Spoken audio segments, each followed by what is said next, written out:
of the 14,263 homicides in the United States were related to drugs.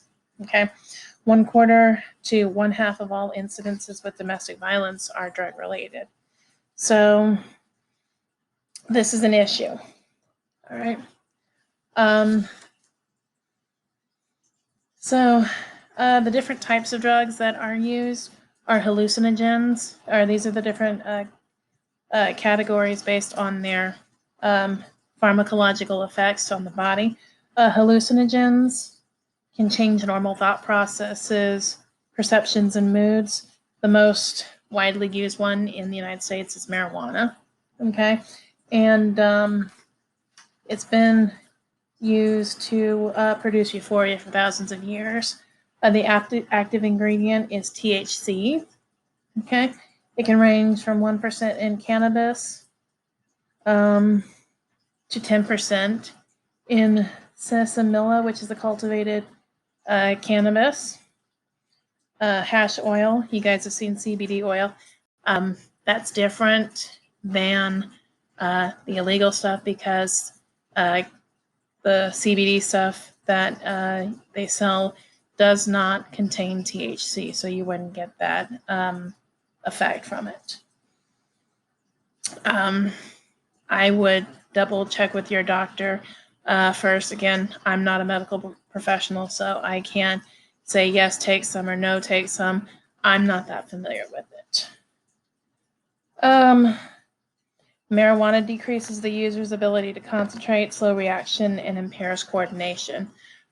Personally speaking, I will say this about any illicit or illegal drugs. Don't use them, okay? Even caffeine under the right dosages can be bad, so you just want to watch what you put into your body. LSD, it can cause visual or auditory hallucinations in as little as 25 micrograms. It's sold as blotter paper. Okay, there was a picture here at the beginning that I wanted you to see. All right here.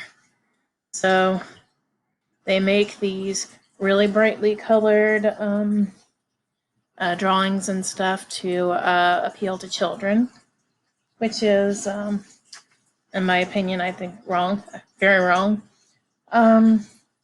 So the blotter paper, or the LSD, is sold into blotter paper as tiny colored tablets or as small pieces of dried gelatin.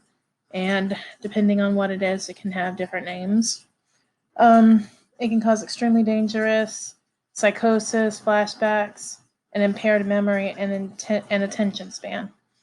PCP, which is phenylcyclidine, was once sold as an intravenous anesthetic, but it was dropped because of its bizarre side effects, including insensitivity to pain, feeling of super strength, rage, memory loss, and paranoia. If you mix it with other drugs, it can obviously cause more effects.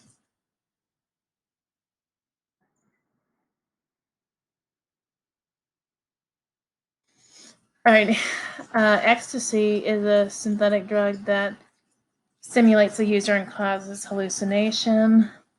It can have confusion, depression, addiction, severe anxiety, and paranoia.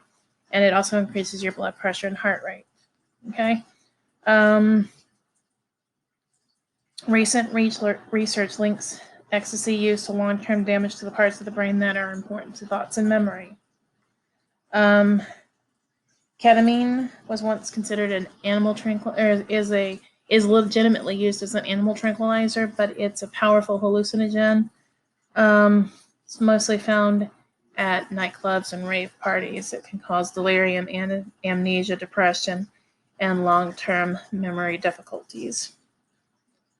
Stimulants act on the central nervous system to make the user feel better and increase their energy levels while suppressing fatigue and appetite, but they're followed by restlessness and anxiety, and then depression. Caffeine is considered a stimulant. Okay, amphetamines, sometimes called uppers.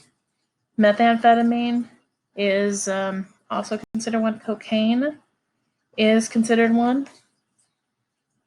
Most of it's sorted as a powder, but the recrystallized version, crack cocaine, is more popular. It's highly addictive, can cause anxiety, insomnia, and weight loss, and lead to paranoia and mental deterioration. Nicotine is a habit-forming stimulant, but it's not controlled. That would be what you found in your tobacco products. But still, guys, smoking is not good for you. Even vaping is bad because you are still putting chemicals into your body. Vaping can lead to popcorn lungs, where all these little tiny microscopic holes are in your lung, and that's bad. Narcotics are analgesics. May affect the central nervous system to relieve pain, like over-the-counter drugs. Illicit ones come from opium. Heroin is made from morphine, and it's highly addictive. Codeine is another one. Synthetic narcotics such as opiates, like Darvon and oxycodone. These are two prescription drugs that are commonly abused. Fentanyl is an anesthetic. It's 100 times stronger than morphine, but it's spawned a series of designer drugs. Depressants, ethyl alcohol is a legal substance, but it's not a controlled substance. But we're going to talk more about alcohol abuse and stuff like that in the next chapter. Barbiturates, sometimes called downers, they're highly addictive. Phenobarbital is prescribed to reduce anxiety and help the user sleep. But again, it can also, that can have addictive qualities. Legitimately manufactured